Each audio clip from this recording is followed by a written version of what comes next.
Dave Palumbo here with Chris, the technician Aceto. We're here in Dallas, Texas for the 2014 IFBB Dallas Europa Super Show of Champions. I'm here with, actually, your new nickname is Bulletproof Aceto, isn't it? Yeah, I had to adopt it or steal it from George Bulletproof because George, I heard, is trying to put a bullet in me. So is that what this is? Is this a bulletproof vest? It's a bulletproof vest. I bought it near the Texas book depository where Kennedy was shot. Oh, I see. They sell them. There's a little shop that sells bulletproof vests nearby. Right. And how much of a bullet will this stop? Will this stop a high-powered rifle? No, it'll stop like a typical handgun that George carries around with him. Oh. But it won't stop like a rifle that, Lee Harvey Oswald carried only like 100 yards from us. I got you. High powered, it won't stop. So thank God George only carries a small pistol. Yeah, so let's talk a little bit about this show, Chris. Number one, this weekend is kind of a first. Not really a first, but it's probably one of the most prestigious pro events that you and I and RxMuscle will be live streaming this weekend, all weekend long. That's on Friday and Saturday, only on RxMuscle.com. They'll be getting live commentary for myself and you. They'll be getting the live stream from the stage. Obviously, the MC, Bob Chickarillo, will be hearing that. Everything as it happens, Chris, live commentary. This is what we've been talking about for several years now, and it's finally going to happen here today. Well, I think what's exciting about it is you get you get to capture the spontaneity of when a guy comes out, and a lot of times, we'll do the play-by-play and we'll put the facts the way we see it, but sometimes we'll get really excited, or, you get to catch the true feeling that you have for the bodybuilder when... Run! Go! Get to the chopper! Get down, George is here! Oh, no!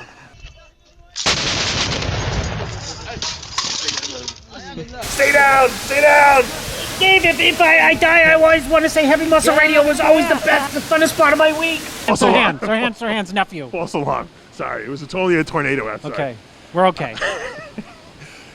This week we have a men's open and a men's 212 here. Arguably, both events are pretty good. I think the 212 might be a better event than the open, but let's talk about the open for a minute. Branch Warren has told me last week in Pittsburgh that he never lost a pro show where his mother attended.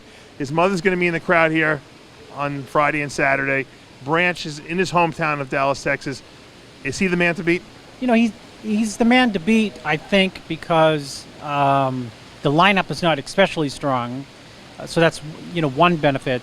The other benefit, of course, is that he's really thick in a lot of poses, most muscular, side chest, side tricep, which may or may not overwhelm the rest of the field. I mean, there's a few good guys in the show, but when it comes down to density and thickness, he still has it. So it's a big plus for him. If he can't win here, he's in big trouble. He's in trouble. So it's a do or die show for Branch Warren, but Branch is the guy who, over his career, has faced do or die situations before. He likes that. He likes it. He thrives on it, obviously, and I bet he's, at, if not, I wouldn't expect him to be at his all-time best, because I think that may possibly be behind him when he was second at the Olympia. But I think that it'll be for sure the best Branch Warren we'll see all year. Now, Johnny Jackson, obviously his training partner, also jumped into this event at the last minute, which is good. I know they're friends, but on stage, no one's friends. No, that's right. They're vying for the title, obviously. Jackson, obviously, with the amazing upper body, the small waist, the legs are obviously not as good as Branch's. Is that going to be his downfall here? It's going to be his downfall, but one thing about Johnny Jackson is, regardless of, quote, weak legs, which, compared to his upper body, they are weak.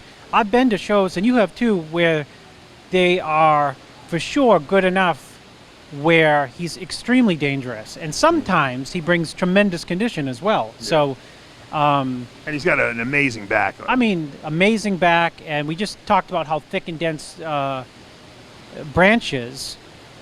He's amazingly thick and dense in his own way. And his structure is probably better. His structure's better, and like I said, sometimes I've been to shows where he's been overlooked, but his quarter turns, and he's impressive, and he's dangerous, and he's a threat to win the show. Fouad Ahmed, we haven't seen him this year at all. I'm assuming he's been working on putting more mass, especially on the legs. He looked good last year, maybe not his best that we've seen him. What do you expect from him here in Dallas? He's working with DJ, and DJ's on a roll, and so I expect him to look great. Fouad is just one of these guys where you don't really think of him as the winner of the show, but if he's in the mix, he can win the show. I think just things have to go right for him and possibly wrong for Branch or Johnny to be able to get to win the show, meaning he's got to be spot on, and if Branch isn't tight enough in the back, and if Johnny's legs just look thin, then he could technically, win. Well, let's talk about Eddie Wilson, who we were very impressed with in Orlando. We didn't see him obviously in Brazil. Here's a guy who's got a lot of thickness on him. Maybe not the biggest guy in the lineup, but maybe the best shape in the lineup. Where does he fall among the Fouads, the Branches, and the Johnny Jacksons? I mean, he was tremendous in Orlando, and he was rewarded. He was top 5, right? He was tremendous. Absolutely. Tremendous there. I mean, Orlando was a long time ago diet-wise, which means he may have had the time to buckle down and get harder. And if that's the case, he's going to be he potentially could be a big surprise in the show. Yeah, he's got a lot of muscle and it's put together right. I think I'd like to see his presentation improve a little bit, and I think that he could be I think he's a top 5 guy, just like I think Daniel Toth is a top 5 guy. He also impressed us a lot in Orlando. He's got a tremendous size. We actually were confusing him for Justin Compton a little bit because they look a little bit alike. This might be a show where he can be a standout in. I think I would be surprised if he's not like in the first call out if they call 6, just by the fact that he comes in very good shape and he's got a lot of muscle. There's just some structural issues that might hurt him, a little bit wide in the waist, but sometimes when he's leaner you don't see it as much. Top 5. Top 5 in order or top 5? In order. I'd probably lean to Branch. I think Fouad will get by Johnny, Toth, then Wilson. I'm going to go with Branch, Johnny, Fouad, Toth, and then Wilson as well. Although there are people that say you and I don't know what we're talking about, We not don't. good predictors. That's true. And I say we're not good predictors. Well, we are. Good analysis once we see them on Yeah, stage. that's though. exactly it. That's exactly the point I was going to make. Is I might not be able to predict the future, but I can see facts when I see facts. Let's talk about the 212 class, where one of your clients, Guy Sisternino, has to be one of the favorites going into this event. Actually, 2 of your clients, Derek Farnsworth, too. Talk to me about Guy. Is this Guy's show to lose? I think it may be only. I mean, he's coming off a 3rd place, strong finish in Phoenix last year. I don't know how deep the lineup is here, but he's at his best. So I think it's his technically, on paper at least, to lose solely because he's coming off a strong year.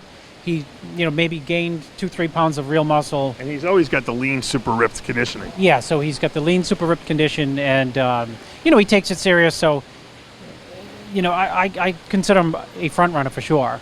Without a doubt. I think the scariest guy in the lineup has got to be Baito Abispor, who's Dennis James is working with now. They finally convinced this guy. I think someone finally got through to him with an interpreter to go down to 212 because he was already weighing 212 anyway. He might be the biggest 212 competitor that we've ever seen. Yeah, I like Dennis James, but I'm hoping either he has visa issues or has a weight issue, one of the two. Yeah. Because I forgot that he's in the show, and until you mentioned it, he's extremely dangerous. He was impressive in Brazil. He's won open shows. He's got crazy legs. Front double bi vacuum is insane. Nobody does a vacuum. It's like a 1960s vacuum. Yeah. And he's got to be considered a monumental threat for this class. I mean, monumental threat for this show and this class. Yeah, I mean, he probably could do well in the open in this event, although, Branch is going to be bigger than him, but the guy's got amazing shape, too. His legs may be the best in the, Because Branches aren't as good as they used to be after the quad tear. And then he's got the crazy detail when he locks them out, so he's dangerous. Don't be surprised if we see this guy in the open. I know Dennis is going to try to get him down to 212, but he should be 212, but, you never know. We'll see. I didn't see his name on the list, though. Did you? I saw him on the open list, but that could be a mistake, So yeah, I think he's going to go down. Maybe they'll do open here and do 212 in New York next week. Yeah, it's if he's in the open, I still have him. He'll be in the first call out. Well, let's talk about Myoba Edwards because we know he's good. He's one, or either first or second in a couple 212 events.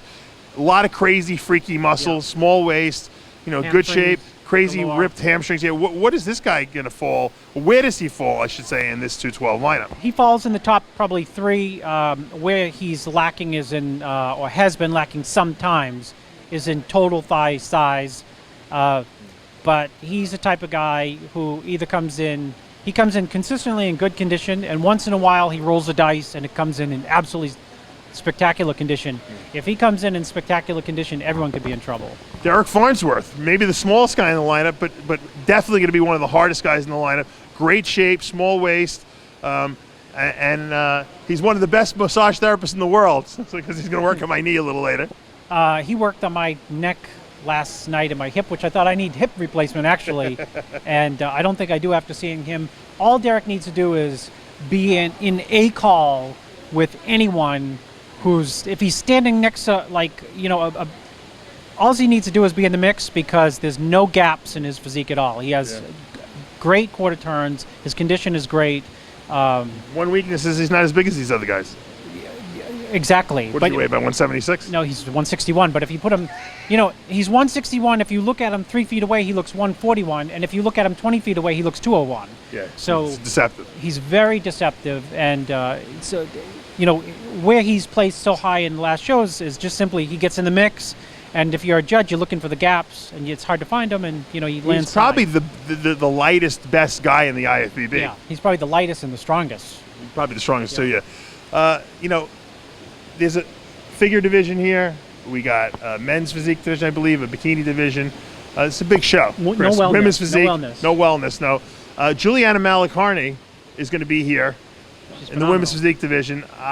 She took 6th, I believe, at the Olympia, which I thought was a real, you know, bad thing. But I think she's ready to. She's changed her physique a little. She's come down in muscle a little bit.